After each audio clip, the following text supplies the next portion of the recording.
বের হওয়ার সময় এই কোরআনুল কারীমটাকে বড় আদর করতেন, এই কোরআনুল কারীমটাকে মায়া করতেন, বুকের মধ্যে আলতো করে চাপ দিতেন, চুমু খাইতেন, মুখে নাকে লাগাইতেন, বুকের মধ্যে লাগাইতেন, কপালের মধ্যে লাগাইতেন। কোরআনটাকে বড় মায়া করে মহাব্বত করে তিনি ঘর থেকে বের হতেন। আবার যখন দিন শেষে যখন বাসায় ফিরে আসতেন, প্রথম নাম্বারের কাজ তিনি কোরআনুল কারীমটাকে বড় আবার সেই বুকের সাথে আলিঙ্গন করতেন, কোরআনটাকে মহাব্বত করতেন, কোরআনটাকে ভালোবাসতেন। আফসোসের ব্যাপার হলো আজকে আমরা এই কোরআনটাকে তেলাওয়াত করব তো অনেক দূরের কথা, এই কোরআনুল কারীমটাকে একটু বুকে নিয়ে আদর করার সময় আমাদের হয় না। সন্তানকে আদর করার সময় হয়, ভাই বোনকে আদর করার সময় হয়, কিন্তু দিনে একবার এই কোরআনুল কারীমটাকে একটু স্পর্শ করার সুযোগ আমাদের হয় না। দিনে একবার এই কোরআনটাকে একটু খুলে একটা লাইন, দুইটা লাইন, একটা পৃষ্ঠা পড়ার মতো সময় আমাদের হয় না। এই কোরআনটাকে একটু বুকে নিয়ে আদর করার মতো সময় সুযোগ আমাদের হয় না। এই কোরআনটাকে একটু মুখে লাগা একটু চুমু খাবো সেই সুযোগটা আমাদের হয় না। এই কোরআনটাকে একটু কপালে লাগাবো, চোখে লাগাবো, একটু শরীরের সাথে আলিঙ্গন করাবো সেই সময় আমাদের হয় না, সেই সুযোগটা হয় না। কেন বলে? কারণ একটা আমি বুঝি, আমাদের কাছে ফিল হয়, আমাদের কাছে মনে হয়, আমাদের কাছে ফিল এতটুকুই হয় যে এটা তো শুধুমাত্র সাদা পাতার মধ্যে কালো কালির লেখা, কিছু আরবি লেখা। আমাদের কাছে ফিল হয় এটা যে কি, এটা তো একটা বই। কেমন বই? বলে এটা সাদা পাতার মধ্যে কালো কালির লেখা, কালো অক্ষরের লেখা। আল্লাহর কসম, যদি আমাদের ফিলটা এটা না হয়ে আমাদের ফিল হতো যে এটা, আরে যদি এটা, যদিও দেখা যায় এটা সাদা পাতার মধ্যে কালো অক্ষরের লেখা, যদিও আমরা দেখতে পাই এটা সাদা পাতার মধ্যে কালো কালির লেখা, কিন্তু না, এই সাদা পাতার কালো অক্ষরের লেখাগুলো এটা শুধুমাত্র নিছক কোনো কালো কালি নয়। এই কালিগুলো, এই হরফগুলো, এই অক্ষরগুলো আমার মালিকের জবান দিয়ে বের হয়ে আসা কথা। এক একটা হরফ, এক একটা অক্ষর, এক একটা কালাম, এক একটা কথা, এটা সরাসরি আমার মালিকের জবানের কথা, আমার মালিকের কালামের কথা, আমার মালিকের জবান দিয়ে বের হয়ে আসা কথা। যদি এই ফিলটা আমাদের হতো তো অনায়াসে দিল থেকে প্রতিদিন এই কোরআনটাকে মহাব্বত করতে পারতাম, দিল থেকে এই কোরআনটাকে ভালোবাসতে পারতাম, দিল থেকে এই কোরআনটাকে আদর করতে পারতাম। আফসোসের ব্যাপার হলো এই ফিল না হওয়ার কারণে দিন কি দিন চলে যায়, সপ্তাহ কি সপ্তাহ চলে যায়, মাস কি মাস চলে যায়, মাঝে মাঝে বছরও চলে যায়। রমাদান মাস না আসলে এই কোরআনকে ধরাও হয় না, ছোঁয়াও হয় না, ভালোবাসাও হয় না। আওয়াজ করে বলেন কথা ঠিক নেই। এজন্য মহাব্বতের সাথে আবারও জানতে চাই, এই কোরআনুল কারীমের প্রতি আমাদের মহাব্বত আছে না নাই, ভালোবাসা আছে না নাই? তাহলে আপনাদের কাছে এবার আমি একটু আবদার রাখবো, আপনাদের কাছে এবার একটু আমার আবদার, আমার কথা, এই কোরআনুল কারীমটা শিক্ষা দেওয়া হয় কোথায়? একটু বলেন না বাবা সবাই, এই কোরআনুল কারীমটাকে শিক্ষা দেওয়া হয় কোথায়? জানেন কারা শিখে? রাসূলুল্লাহ সাল্লাল্লাহু আলাইহি ওয়াসাল্লাম, পয়গম্বর আকরাম সাল্লাল্লাহু আলাইহি ওয়াসাল্লাম বলেন, খায়রুকুম মান তাআল্লামাল কুরআন ওয়া আল্লামাহু। রাসূল বলেন, খায়রুকুম মান তাআল্লামাল কুরআন ওয়া আল্লামাহু। বলে এই কোরআনুল কারীমের ফজিলতের ব্যাপারে পয়গম্বর বলেন, আমাদের মক্তবের ছাত্রদেরকে হাদিস শিক্ষা দেওয়া হয়। পয়গম্বর আকরাম সাল্লাল্লাহু আলাইহি ওয়াসাল্লাম বলেন, এই যে তোমরা যারা আছো তোমাদের মধ্যে সর্বোত্তম ওই মানুষটাই, খায়রুকুম তোমাদের মধ্যে তারাই উত্তম, তারাই সর্বোত্তম। বলে কারা? মান তাআল্লামাল কুরআন, যারা কোরআনুল কারীমকে, যারা কোরআনুল কারীমের ইলম যারা অর্জন করে, যারা কোরআনকে শিখে, ওয়া আল্লামা, এবং কোরআনুল কারীমকে যারা শিক্ষা দেয়। মানে দুইটা গুণ, এক নম্বরে যারা কোরআনকে শিখে, আর এক নম্বর হলো কোরআনকে শিখার পরে যারা শিক্ষা দেয়, এরাই হলো জমিনের মধ্যে সর্বোত্তম, এরাই হলো কোরআনুল কারীম, এরাই হলো সর্বশ্রেষ্ঠ সন্তান। বলেন রাসূলের হাদিসের উপরে আমাদের ইয়াকিন, বিশ্বাস আছে না নাই? জোরে বলতে হবে, রাসূলের এই হাদিসের প্রতি আমাদের বিশ্বাস আছে না নাই? যদি বিশ্বাস থাকে, রাসূল বলেন খায়রুকুম তোমাদের মধ্যে সর্বোত্তম তারাই। বলে কারা? মান তাআল্লামাল কুরআন ওয়া আল্লামা, যারা কোরআনকে শিক্ষা দেয় এবং নিজে শিখে, তারাই হলো শ্রেষ্ঠ। রাসূল বলে নাই যারা এমবিবিএস হয় তারা শ্রেষ্ঠ, রাসূল বলে নাই যারা ডাক্তার হয় তারা শ্রেষ্ঠ, রাসূল বলে নাই যারা ইঞ্জিনিয়ার হয় তারাই শ্রেষ্ঠ, রাসূল বলে নাই যারা আমেরিকার প্রেসিডেন্ট হবে এরা শ্রেষ্ঠ, রাসূল বলে নাই যারা ফ্রান্সের প্রেসিডেন্ট হবে এরা শ্রেষ্ঠ, রাসূল বলে নাই যারা বাংলার প্রেসিডেন্ট হবে এরা শ্রেষ্ঠ, রাসূল বলে নাই যারা এমপি মন্ত্রী হবে তারা শ্রেষ্ঠ।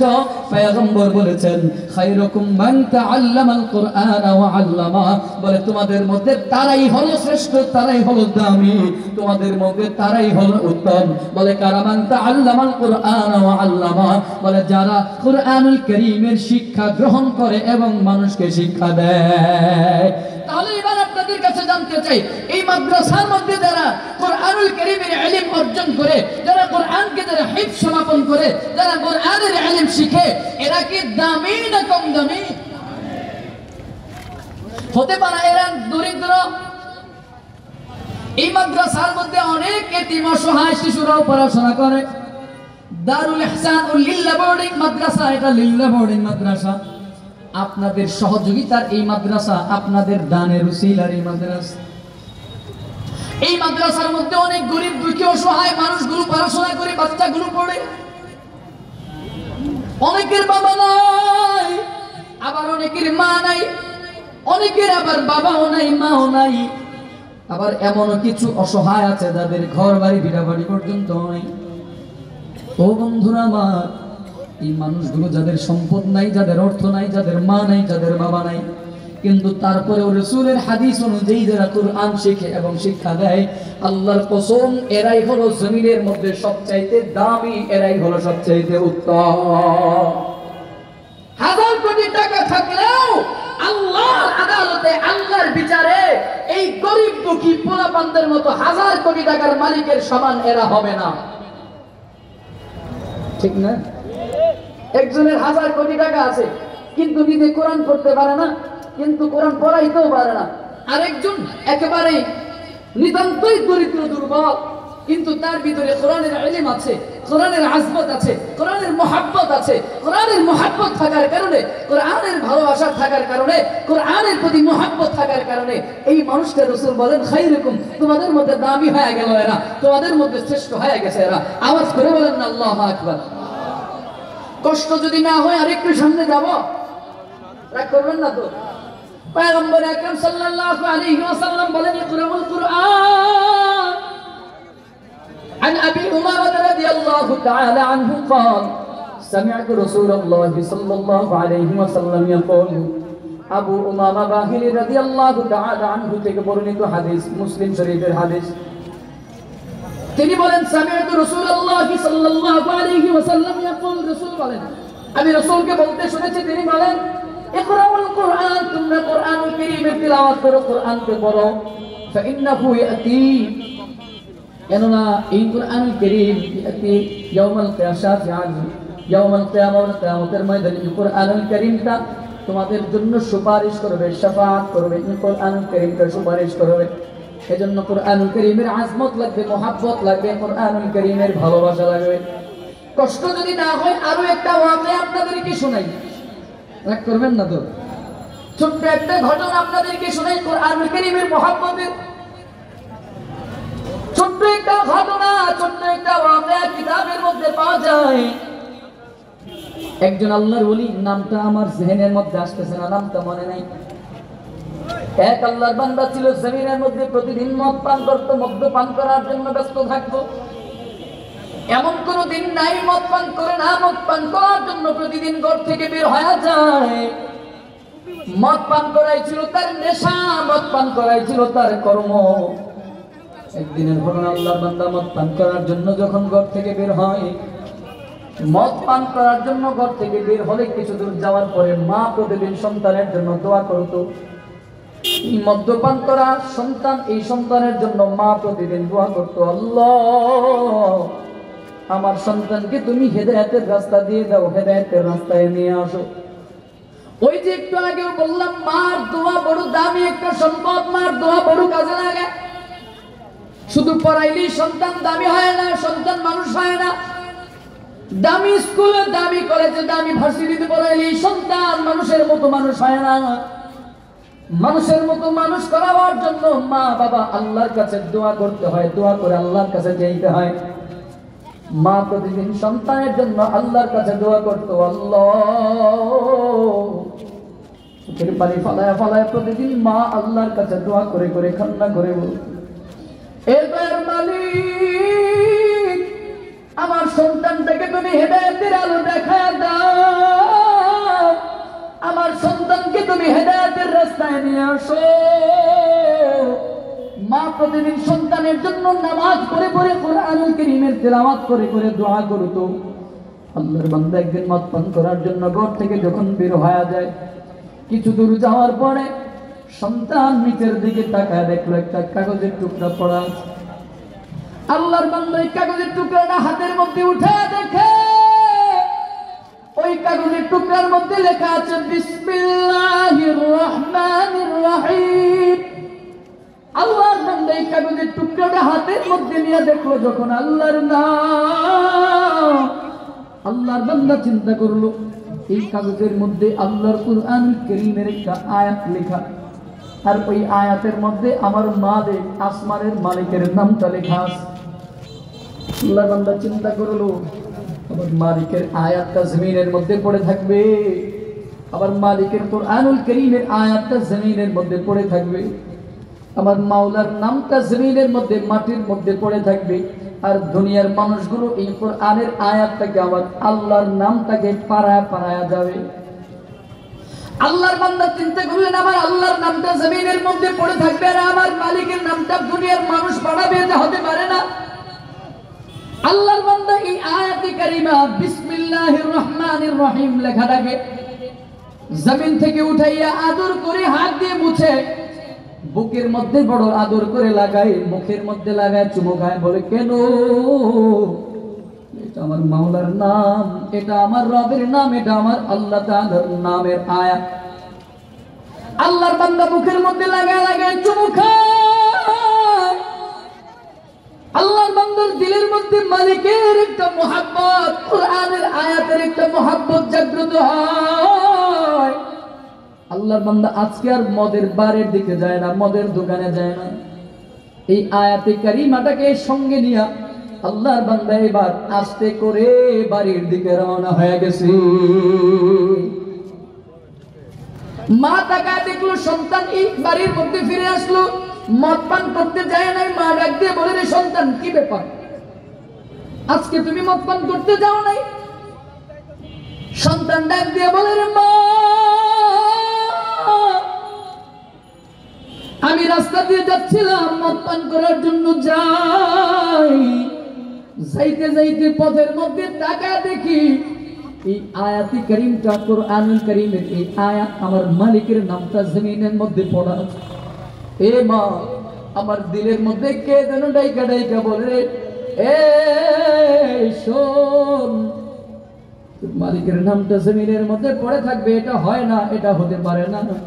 দিলের ভিতরে কেমন যেন একটা নাড়া খাইলো। আমি আয়াতটা উঠাইয়া আজকে আমার বোনটা আর মদ পান করতে চায় না, আমি বাড়ির দিকে চলে আসলাম। মা সঙ্গে সঙ্গে চোখের পানি বালায়া মালিকের দরবারে দুইটা হাত উঠায় কাঁদে। আমার মালিকের ডাক দিয়া বলে, রে আল্লাহ, এই বুঝি তুমি আমার সন্তানের দিলের মধ্যে হেদায়েতের আলো জ্বালায়া দিয়েছো। ও আল্লাহ, তোমার কাছে দোয়া করি, তোমার কাছে বলি, তোমার কাছে ফরিয়াদ জানাই, আমার সন্তানটাকে যেহেতু তুমি হেদায়েতের একটা আলো দিয়েছো, আমার সন্তানটাকে এই হেদায়েতের রাস্তা থেকে আর কোনোদিন ফিরায় নিও না। সন্তান সারাটা দিন কেটে গেল এই আয়াতে কারিমাটা নিয়ে। দিন শেষে রাত্র হয়ে গেল, চিন্তা করলো কি করা যায়, কি করা যায়। বলে, এটা আমার মালিকের আয়াত, এটা আমার মালিকের কোরআনুল কারীমের আয়াত, এটা আমার মালিকের নাম, কোথায় রাখবো, কোথায় রাখা যায়, কোথায় রাখবো? আল্লাহর বান্দা চিন্তা করলো, চিন্তা করতে করতে ঘুমানোর পূর্বে চিন্তা করলো, আমার মালিকের নাম যেহেতু এই আয়াতের মধ্যে রয়েছে, আর আমার মালিক যেহেতু সব কিছুর চাইতে বড়, আমার মালিকের বড় আর কেউ নাই, আমার মাওলার চাইতে বড় আর জমিনের মধ্যে আর কেউ নাই, কেউ নাই। সুতরাং আমি আমার মাওলার নামটাকেও বড় একটা জায়গার মধ্যে রাখবো। আমার মাওলা যেহেতু সবচেয়ে উঁচু, আমার মাওলার নামটা উঁচু একটা জায়গার মধ্যে রাখবো। আল্লাহর বান্দা ওই আয়াতে কারিমাটাকে বিসমিল্লাহির রহমানির রহিম লেখাটাকে বলে ঘরের আলমিনার উঁচু জায়গার মধ্যে, সবচেয়ে উঁচু জায়গার মধ্যে রাইখা আল্লাহর বান্দা রাতের বেলায় ঘুমায় গেছে। যখন রাত্রবেলা ঘুমায় যায়, আল্লাহর বান্দা রাতের বেলা স্বপ্ন যোগে দেখে কে যেন আল্লাহর বান্দাকে ডাইকা ডাইকা বলতেছে, রে এ বান্দা শোন শোন, এ আব্দুল্লাহ, আমি মালিকের নামটাকে তুই এত আজমত করলি, এত মোহাব্বত করলি, আল্লাহর নামটা এত ভালোবাসলি, আমি আল্লাহর নামটাকে মোহাব্বত আর ভালোবাসার কারণে আমি আল্লাহ তোর জীবনের যৌবনের সব গুনাহগুলোকে আমি আল্লাহ মাফ করে দিলাম। শুধু গুনাহ মাফ পর্যন্ত আমি ক্ষান্ত নই, বলে তুই যেমন আমার নামটাকে ঘরের উঁচু জায়গার মধ্যে রেখে দিস, আমি আল্লাহ তোর আজমত থেকে মোহাব্বত করে নিলাম। আমি আল্লাহ তোর আজমত থেকে মোহাব্বত থেকে তোর এই সম্মানটাকে পছন্দ করে আমি আল্লাহ তোর নামটাকে আমার ওলি যারা, আমার বন্ধু যারা, আমার ওলি যারা, আমার ওলিদের দফতরের মধ্যে, আমার ওলিদের খাতার মধ্যে তোর নামটাকে উঁচু একটা জায়গার মধ্যে লেখা দিলাম। নারায়ে তাকবীর। মুসলমান, আল্লাহ তাআলার কোরআনুল কারীমের মুহাব্বতের কারণে আল্লাহ তাআলা বান্দাকে maaf করে দেয়। পয়গম্বর বলেন ইকরাউল কুরআন, পয়গম্বর বলেন কোরআনুল কারীমের মুহাব্বত করো, কোরআনুল কারীমের তিলাওয়াত করো।